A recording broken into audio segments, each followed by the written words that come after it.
Assalomu alaykum aziz do'stlar. YMT kanalimizdan 100 dollar pullarni yechib berdik. Xo'p, kanallarga endi limit qo'yib bermoqchimiz. Limit nima degan do'stlar? YouTube'da masalan 102 dollar pul yechyapmiz-ku. 102 dollar tushmaydi-da vizangizga. 20 dollar bank olib qoladi. Lekin qaysi bank olib qoladi to'g'risi men ham bilmayman. Xullas bu YouTube'dan chiqib ketgan pul dunyo banklaridan aylanib keladi. Masalan, 3-4 ta bankda aylanadi-da, oxiri biz bankka keladi. Shu xullas yo'lda kimdir uxlatadi.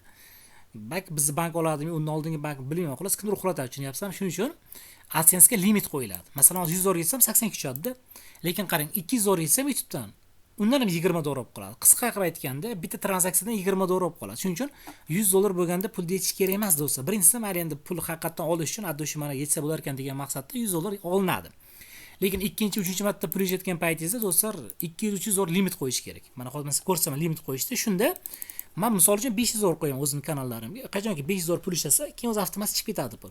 Agar bundoq 100 dollar ishlasa, u bank 20 dollardan olib qolaversa bo'lmaydi-da. Masalan, 500 dollar limit qo'yib bersam, 20 dollar olib qoladi. 500 dollardan 480 toza tushadi. Shunaqa. Xo'p, limit qo'yishni o'rgataman. Mayda translate yonib qoldim. Bizga translate kerak emas do'stlar. Xo'p, uning uchun limit qo'yish uchun platejkani bosasizlar. Platejni danini bosasizlar. Limit qo'yib qo'ysangiz sizlarga foyda do'stlar. Zo'r narsa-da. Har 100 dollardan 20 dollardan to'lagandan ko'ra 1000 dollarga 20 dollar, 500 dollar, 20 dollar to'lagan yaxshiroqdir. Mana kirgan paytinglarda xo'p, mana bu yerda просмотр tranzaksiyani qaytadi. Uzr, men aytaydi, управление настройкада bo'lardi, adashib ketdim. Управление настройкаga kirsanglar, mana bu yerda yozilgan mana 100 dollar deb ko'ryapsizlar. Mana shuni 1000 qilib qo'yasizlar. Endi bu akamizga 1000 qilib beramiz.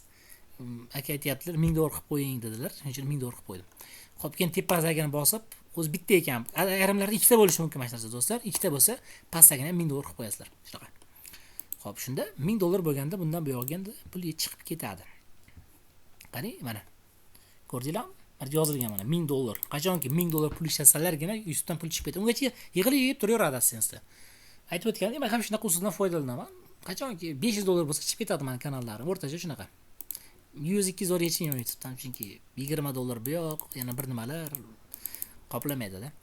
Xo'p, bu akamizga ham mana 1000 dollarga limit qo'yib berdim. Limit shunaqa qo'yiladi do'stlar. Salomat bo'linglar. Yordam kerak bo'lsa Telegramda yozaverasizlar. 99 lik 791 32 32. Videoni kommentariyasida Telegram manzilim bor. Bu faqat SMS yozish uchun, telefon qilmaydi. Telefon qilib tushib bo'lmaydi menga. Faqat SMS uchun bu. Salomat bo'ling.